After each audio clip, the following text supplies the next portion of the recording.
momentous week for our democracy. Yesterday was my high honor to welcome President Zelensky of Ukraine here in the United States Capitol. He delivered a magnificent, awe-inspiring speech, I think all would agree, and the courage, heroism, and determination of the Ukrainian people shone through. It was moving to hear his report on the front lines of war from which he had just come from the front lines, sharing with us the valor by citizen and soldier alike. He always said the people were on the forefront of this, and the soldiers came to reinforce it, and declaring that at all odds, Ukraine still stood. I brought this picture because it's one that I show on Winston Churchill's birthday. We have his birthday party every year. Just a couple of weeks ago, we had it in the Rayburn Room. Perhaps some of you were there. And I always show them the picture of Winston Churchill speaking to the Congress of the United States the day after Christmas, 1941, following Pearl Harbor.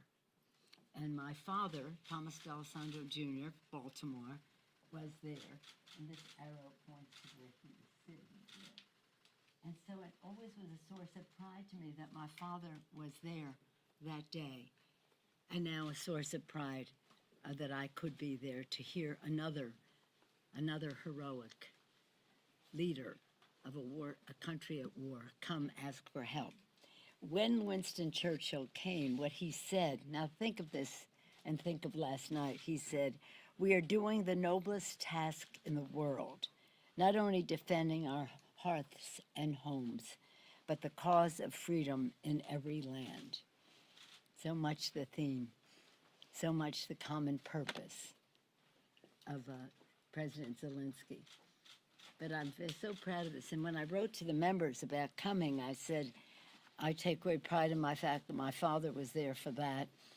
I hope that your children will take pride in the fact that you will be present for President Zelensky. So I was very proud of the turnout that we had, even though it was a last-minute notice, because we could not notice unless we knew for sure the president was coming, depending on what was happening in Ukraine, depending on weather and the rest.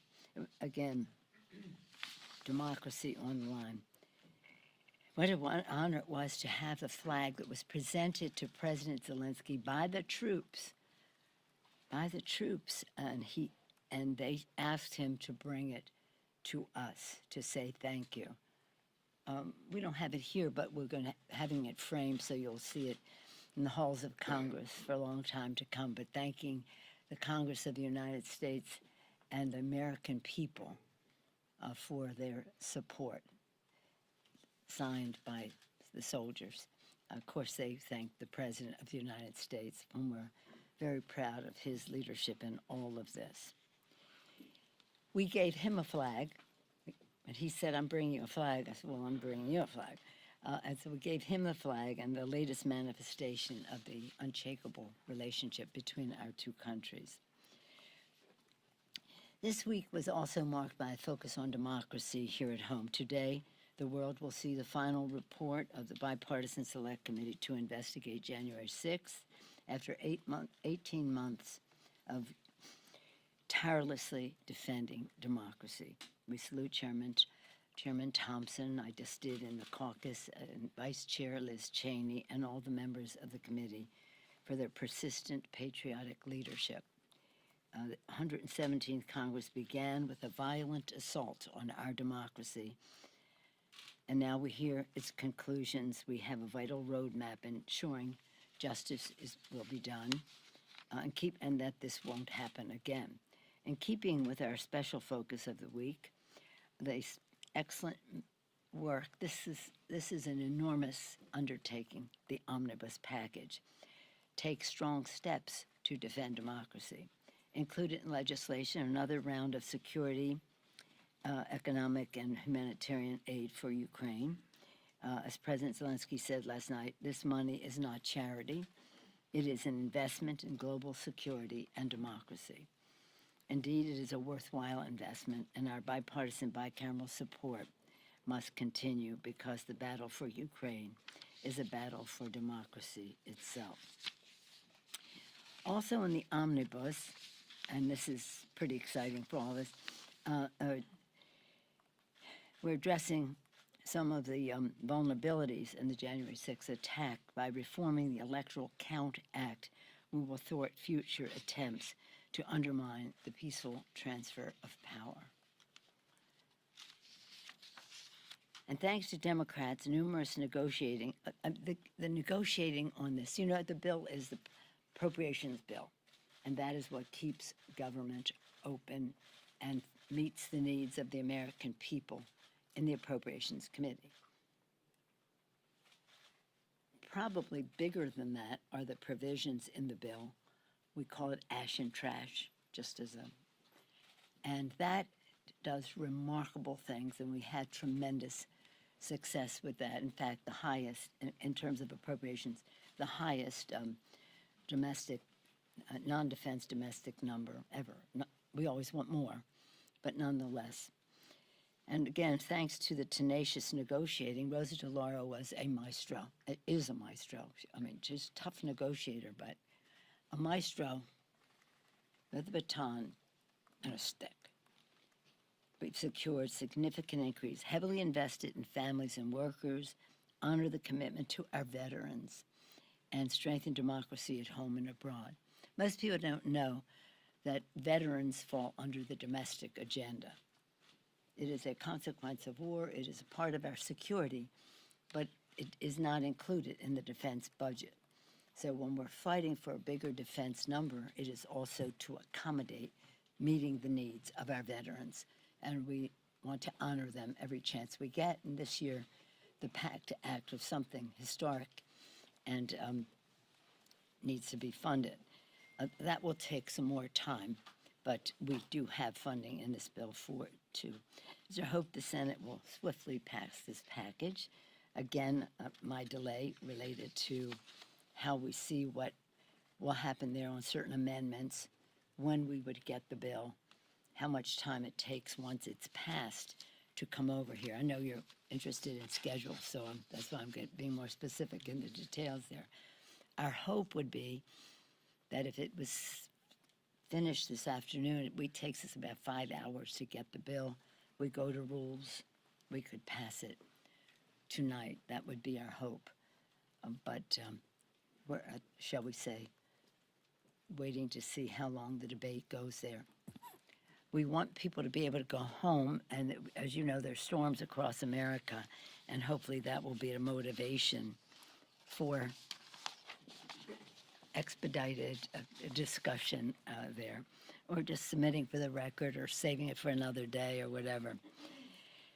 As you know, I thought last week might have been, but this is my final weekly press conference, and some of you have been covering Congress for a long time, others are new. All of you are guardians of democracy. You've heard me say again and again, if there were one freedom in the First Amendment, the freedom of the press, that would be the one that protects and defends all the other freedoms. Our founders knew that freedom of the press is foundational to government of, by, and for the people, informing the public about the work done in their name, in this case here. But as I admire your public service, I always enjoy our conversation. Turn to San Francisco sports. Who would do that? 49ers, you could have worn yellow, Warriors, orange, Giants. I wish you and all of your loved ones a happy holiday. And here are the last questions. Jake, what do you got?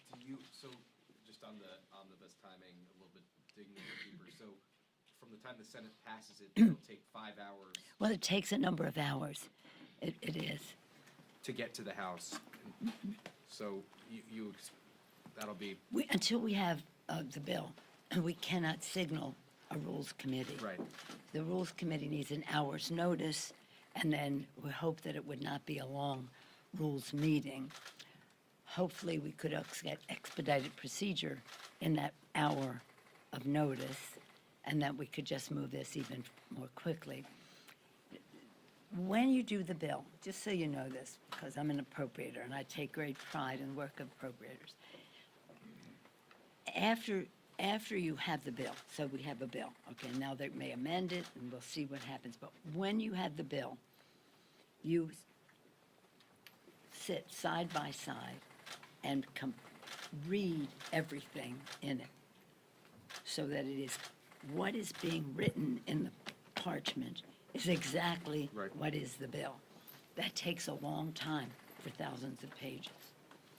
Then, when that was finished, and we get the signal from the Senate that they want us to send the bill, you go to the Senate floor, and it's a beautiful thing. You go over to the Senate, and you take section by section by section by section, House and Senate. Not as long as reading every word, but confirming the sections. What is that called? It has a name, but it is part Readout, of I think, the right? process. So all that is done now, it's just a question of the amendments. You know what many of them are. Probably 15, maybe 4 to 6 have a chance to be passed. Other compromises made.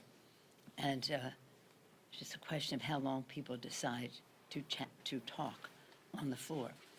We would hope that with this smaller amount of amendments, it would come over sooner, be closest to what we sent over. So again, in terms of your planes, I think it's tomorrow, but it could be tomorrow morning, is what we hope. Yes, ma'am. Madam Speaker, thank you for your comments. I just want to ask you in this time of transition, have you had any conversations with Leader McCarthy, or do you intend to? And if he prevails as Speaker, what advice would you give him? Well, I don't think anybody needs any advice from anybody. You've heard me say, even about our own distinguished leadership, I'm not going to be the mother-in-law who comes in and say, this is the way my son likes his turkey stuffing, his scrambled eggs, or anything else. They have to have their own vitality about it all, and they do. And so as far as he is concerned,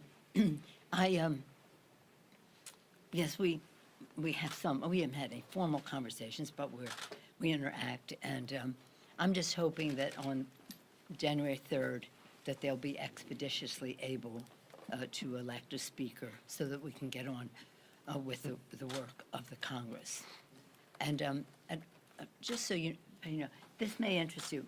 What I have said to everybody is the hardest thing that I had to do, since you're asking this question, I was Speaker and Minority Leader under President Bush, under President Obama, under what's his name? And there's just Speaker under President Biden. But 3 different presidents, 2 different roles. The hardest thing that I had to do in all of the, let's just talk about the 3. The hardest thing that I had to do, and I said this in friendship and in love and all the rest of that, is when we had a Democratic president and we were in the minority, and we were in the minority as minority leader to sustain a presidential veto. Because the Republicans would roll out stuff that sounded like a chocolate sundae, but it's more like doggy do. But it looked good, and it played well in districts, and people say, oh, this is good. No, it ain't good. It's terrible. It undermines the Affordable Care Act. We have to sustain the presidential veto. This is not a casual vote. This is not a casual vote. So I'd rather be writing the Affordable Care Act or any other massive legislation than to have to go to my members and say, my friend, in friendship, I really need your vote to sustain the president's veto. That was the hardest. Madam Speaker, I wonder if you've thought at all, as you are set to lead leadership, about what it's meant for your female colleagues here, Yeah. about women who might want to join Congress, seeing you as a person who has blazed a lot of trails here. I appreciate that question as well. When I came to Congress, there were 23 women, 12 Democrats and 11 Republicans. Out of 435 people, there were 23 over 400 men and 23 women. Come on, get out of here. So some of us just made a decision. We have to change this. We have to recruit, we have to fund, we have to encourage women to run, give confidence to them that not only should they be here, they are needed to be here. And we now have 90 Democrats. They have 30, I think, something Republicans, and they've made some progress lately, and that's good. But we need more. And we need more people of color and the rest. And I take great pride that our caucus is about 70% women, people of color, LGBTQ, the beautiful diversity of America. In terms of women, though, they're always asking me, I get asked all of them, what advice do you have? I say the best advice I ever had that I extend to you is be yourself. You're the only person in the history of the world who is you. What you have is authentic, is special, is unique, and that diversity is necessary at the table. Also, I want women to have confidence, so sometimes when I act a little more, shall we say, like myself, it's because I want them to know it's okay to assert yourself, to have confidence in what you bring to the table, and also to understand your uniqueness. So I have overwhelmed by women telling me how I've given them confidence or what a role model and this. And I said, don't worry about any role model. Be yourself. Madam Speaker. What do you got?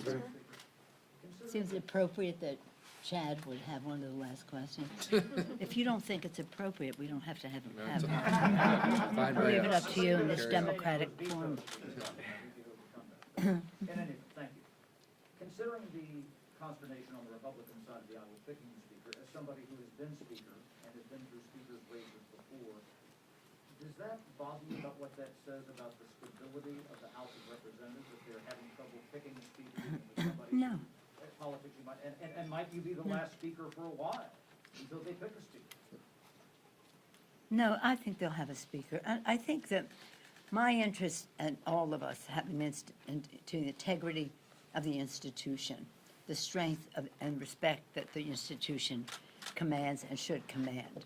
And so that's why I said I hope that they would be able to resolve their differences on January 3rd and just come through with a vote to proceed. It doesn't weaken the House if it takes a while? It doesn't weaken the House if it takes No, a few days? no, we're a democratic institution. No, I wouldn't read too much into that. But I do think it's the sooner the better, because we have important work to do, whether we agree or disagree. We have important work to do. Madam Speaker. Madam Speaker. Ukraine and democracy. Yes, please. Going back to Ukraine and democracy theme, what message does that send to our biggest adversary on the other side of the globe? What happened yesterday, the events of yesterday, and what message on the flip side does it send to our allies like Taiwan when our appropriators have pulled billions of dollars that was in the NDAA for military defense out of the Omnibus appropriations bill? Pulled out of the appropriations? Out of it was not included in the appropriations. Well, the defense number is bigger than it's ever been. But specifically for Taiwan, about $10 billion in grant money was pulled out of the appropriations. Well, it is, I'm not exactly familiar with that piece, but our commitment to Taiwan is a clear one in terms of our support for them to be able to defend themselves. But to basic first part of your question, the important purpose, in my view, of last night, and that's why I'm glad the President spoke in English, was to deliver a message to the American people of appreciation, of gratitude, and of connection in terms of being about democracy, theirs and ours. So it was an important message for our country. The response that he received from the members of Congress was overwhelming. It was overwhelming. And that was an important message for his people, for our people to see, for Ukrainians to see, for Russians to see and for our allies to see. It was the connection between our two countries, the commitment to democracy that we associate ourselves with in terms of the courage of the people of Ukraine. What about China? China seeing. Oh, you were talking about China. I thought you were talking about Russia. Yeah, China can see that China can see that as well. That's a whole other subject. That's another press conference for whoever wants to take that up. But as China, I've been on the China case since Tiananmen Square. Even before that, I had met with His Holiness the Dalai Lama and had concerns about treatment in Tibet and then when Tiananmen Square came, we were more active in terms of the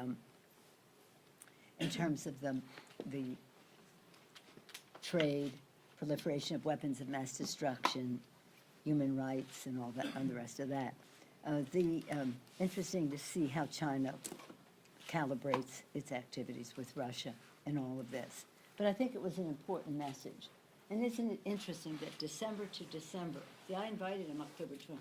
I went to Croatia for a meeting of something called the Crimea Platform Initiative, which was about 50 countries represented with speakers to talk about how we would work together for democracy in Ukraine and the military, support of the military effort.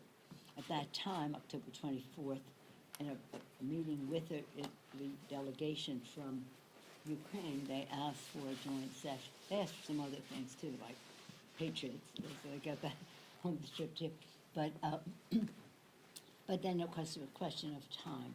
And I have to say, Leader McConnell was so supportive right from the start. That was a real comfort level to come back and see in a bipartisan, bicameral way that we can do this. And that it would happen in Easter week, when the visit from Churchill was Christmas week, the day after Christmas, this a few days before Christmas is inspiring. It's very inspiring.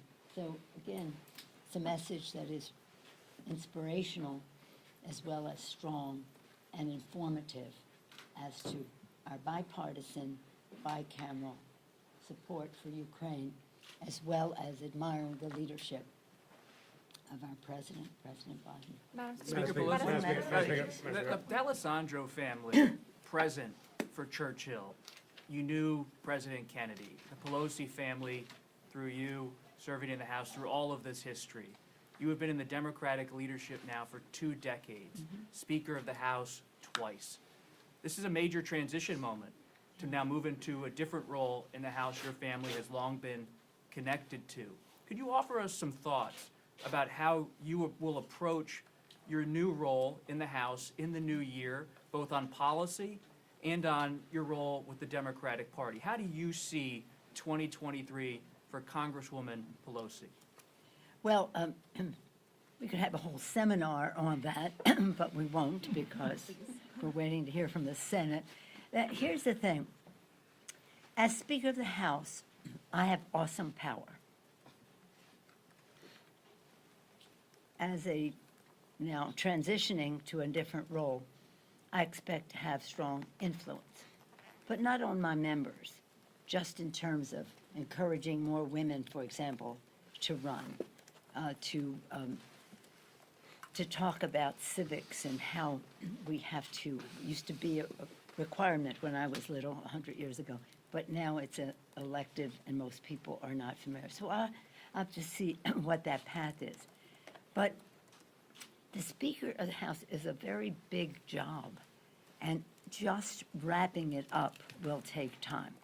With the Library of Congress, for the papers, with the historian of the Capitol of the Congress, in terms of interviews and the rest of that. And in just, I think that probably the most overwhelming thing I'll be doing forever is saying thank you. Thank you to my members. Thank you to the intellectual resources that have helped us with policy. Thank you for those who've helped us politically to attain our majorities and our strength in the Congress. I think my life will be about accountability to the record, the history, and thank you to those who made all of that possible. You mentioned John F. Kennedy. I'll close with this. You've heard me say it many times. Say it now again, because it identifies with what President Biden has been doing. When I was in school, I went to President Kennedy's inauguration. On the East Front, freezing cold. Freezing cold. The whole world, every child in America knows that in that speech he said to the citizens of America, ask not what our country can do for you, but what you can do for our country. You've said it. I see you all mouthing it. The very next sentence is what struck me. The very next sentence, to the citizens of the world, ask not what America can do for you, but what we can do working together for the freedom of mankind. That's what President Kennedy said. Not condescension, not doing something for, but working together. And I've said this to President Biden, and I said it at the St. Patrick's Day lunch, because that, Kennedy connection there. I said to President Biden, you have fulfilled in so many ways what President Kennedy was signaling, working together with all of the countries to come together to support Ukraine, not by dictating what we think is the way to go, but to listening, working together so that everybody felt committed to a plan for the freedom of mankind.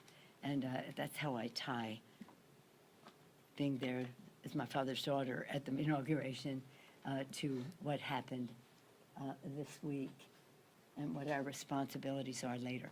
But my goal and my wish is that the members, that our new leadership in the House, based on the foundation that we have laid, or forming their own approach, will do even better than the significant legislative successes that I have had as Speaker of the House.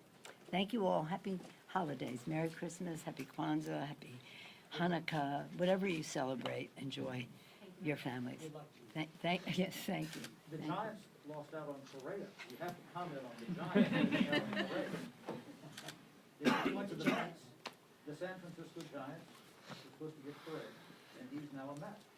You must comment on this as the preeminent fan of the San Francisco Giants.